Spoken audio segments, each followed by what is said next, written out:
অপূর্ব দত্ত। সকাল বেলা ঘুম ভেঙেছে, মা বলল শোনো, বাসি মুখে 100 থেকে 1 অবধি গোনো। 9টা নাগাদ খেলতে যাব, বাবা ডাকলো বুবাই। আবু ধাবি রাজধানী কি মাস্কাট না দুবাই? স্কুলে গেছি, ইংরেজি স্যার হেঁকে বললেন এই কেলিডোস্কোপ লিখতে গেলে কে লাগে না কেউ। খেলতে গেছি ছোট নাগাদ, প্রথম বলে আউট।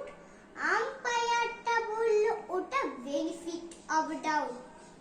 সন্ধে বেলা সে কি লড়াই, গদ্য এবং পদ্যে এমন কপাল, লোডশেডিং হয় না মাঝে মধ্যে। এত জনের সঙ্গে আমি একলা লড়তে পারি,